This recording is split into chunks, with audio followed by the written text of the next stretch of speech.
कांग्रेस सांसद राहुल गांधी की राजनीतिक परिपक्वता पर आज आर पार की बहस छिड़ गई और इस बहस की शुरुआत इसीलिए हुई क्योंकि अमेरिका के पूर्व राष्ट्रपति बराक ओबामा ने अपनी एक किताब में उन पर एक टिप्पणी कर दी। ओबामा की किताब है अ प्रॉमिस्ड लैंड। इसमें राहुल गांधी की तुलना नर्वस और अपरिपक्व इमैच्योर छात्र से उन्होंने की है। किताब में ओबामा की टिप्पणी को केंद्रीय मंत्रियों से लेकर बीजेपी के जो कार्यकर्ता हैं उन सब ने जमकर प्रचारित किया है। इस पर खूब बहस हुई है सोशल मीडिया पर। ओबामा की किताब 768 पन्नों की है और इस किताब में राहुल गांधी पर अपने जो शब्द खर्च किए हैं उनका आधार है वो 2 मुलाकातें जो बराक ओबामा और राहुल गांधी के बीच हुई थी।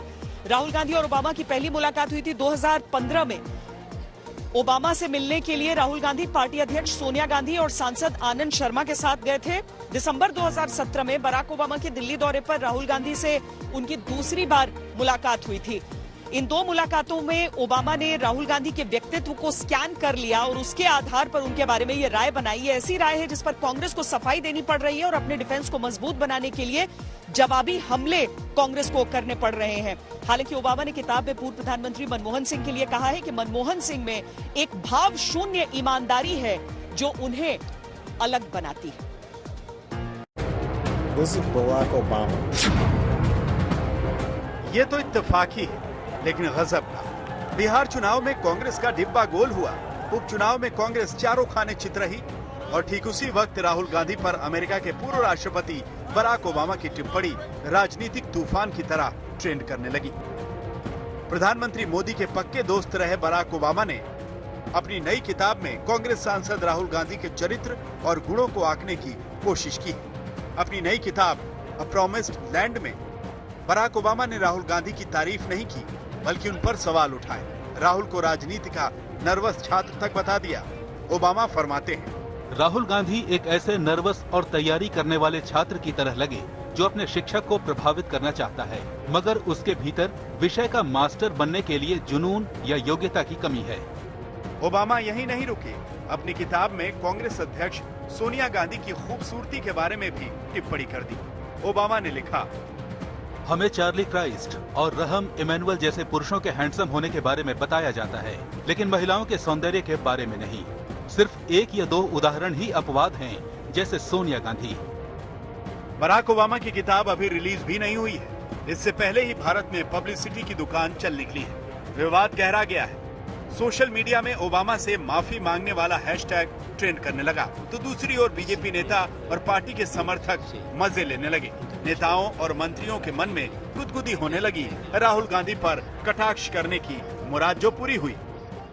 किसी की अगर बेवकूफियों की चर्चे इंटरनेशनल हो जाए, अंतर्राष्ट्रीय हो जाए, तो इतने ही कह सकते हैं कि आजकल उनकी बेवकूफी की चर्चे हर जबान पे सबको मालूम है और सबको खबर हो गई। जब हम लोग ये आलू की फैक्ट्री की बात करते थे, उस समय भी लोग टिप्पणी करते थे। तभी बराक ओबामा ने इनके बुद्धि विलास पर ऐसी टिप्पणी की है। अब भी तो समझ जाए, देश में जो इनकी इज्जत मिल ही रहा था, विदेश में भी अब इज्जत मिलने लगा। राहुल गांधी और कांग्रेस पर ऐसे हमले तो होते ही रहे हैं, पर पहली बार ऐसा है कि किसी अंतर्राष्ट्रीय स्तर का कोई बड़ा नेता राहुल गांधी के बारे में ऐसी बात कह रहा हो। कांग्रेस और उसके समर्थकों को ये बात बुरी तरह चुभ गई। राहुल गांधी के समर्थक अब सवाल भी उठा रहे हैं और सफाई भी दे रहे हैं। एक मुलाकात में या 2 मुलाकात में किसी आदमी की क्षमता को आंकना मुश्किल होता है और जाहिर है कि उस समय आज से 10 साल पहले या 8 साल 9 साल पहले उनकी मुलाकात हुई थी, तो उस वक्त के जो उनका व्यक्तित्व था राहुल जी का, वो आज फर्क है। तो ये जो बात वो कह रहे हैं वो 10 साल पुरानी बात कर रहे हैं। कांग्रेस प्रवक्ता रणदीप सुरजेवाला ने इस पर राजनीतिक मोर्चा खोला और बिना नाम लिए याद दिलाया कि कैसे प्रधानमंत्री मोदी पर एक अंतर्राष्ट्रीय पत्रिका ने टिप्पणी की थी, लेकिन उस वक्त कांग्रेस ने इसका समर्थन नहीं किया था। मैं मीडिया में प्रायोजित एजेंडा चला रहे कुछ गदगद दोस्तों को याद दिला दूं कि किताब में किसी व्यक्ति की राय पर हम टिप्पणी नहीं करते हैं। पहले भी एक नेता को लोगों और एजेंसियों के द्वारा साइकोपैथ और मास्टर डिवाइडर कहा गया था। हम ऐसी टिप्पणियों को स्वीकार नहीं करते हैं। बराक ओबामा की टिप्पणी पर राजनीतिक टकराव हो रहा है और बहस इस बात पर हो रही है कि बराक ओबामा या उसके जैसे किसी दूसरे बड़े नेता के कमेंट को राजनीतिक सर्टिफिकेट के तौर पर देखा जाना चाहिए या नहीं। ओबामा की टिप्पणी और राजनीतिक तूफान से राहुल गांधी को कितना नुकसान हुआ है ये तो कहना मुश्किल है, लेकिन बराक की किताब को चर्चाओं का जो बूस्टर चाहिए था वो राहुल गांधी के नाम पर मिल गया। अशोक सिंघल के साथ आनंद पटेल, दिल्ली आज तक। ओबामा ने राहुल गांधी के राजनीतिक व्यक्तित्व पर टिप्पणी की तो हम कुछ आंकड़ों के जरिए और राहुल गांधी के स्ट्राइक रेट के जरिए एक खबर की पूरी पिक्चर आपके सामने प्रस्तुत करते हैं। 2004 में पहली बार लोकसभा चुनाव जीतने से आज की तारीख तक राहुल गांधी 6050 दिन यानी करीब 16.5 वर्षों से सक्रिय राजनीति में है। अब तक राहुल गांधी 4 बार लोकसभा के लिए चुने गए हैं, इनमें से 3 बार अमेठी से जबकि 1 बार वायनाड से।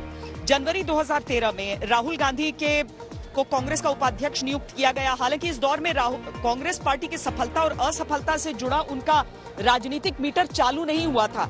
इसके बाद 16 दिसंबर 2017 को राहुल गांधी कांग्रेस के अध्यक्ष बनाए गए। कुल मिलाकर राहुल गांधी 16 दिसंबर 2017 से 3 जुलाई 2019 तक यानी 564 दिन तक कांग्रेस पार्टी के अध्यक्ष रहे। उनके कार्यकाल में कुल 12 चुनाव यानी 11 विधानसभा और 1 लोकसभा चुनाव लड़ा गया। इनमें से कांग्रेस 4 विधानसभा चुनावों में जीती या सरकार बनाई और 7 विधानसभा चुनावों में कांग्रेस हार गई। 2019 का लोकसभा चुनाव भी राहुल गांधी की अध्यक्षता में ही लड़ा गया था, लेकिन इसमें पार्टी को बड़ी हार का सामना करना पड़ा। राहुल ने हार की जिम्मेदारी लेते हुए अध्यक्ष पद छोड़ दिया था। बिहार चुनाव को देख लें, राहुल गांधी ने 8 जिलों में रैलियां की जिसमें 49 सीटें कवर होती हैं और कांग्रेस को सिर्फ 12 सीटों पर जीत मिली। तकनीकी तौर पर बिहार चुनाव के दौरान राहुल गांधी पार्टी के अध्यक्ष नहीं थे, लेकिन इस चुनाव में भी पार्टी के सबसे बड़े चेहरे वही थे। ऐसे में महागठबंधन की असफलता में कांग्रेस और खुद राहुल गांधी भी शेयर होल्डर ही हैं।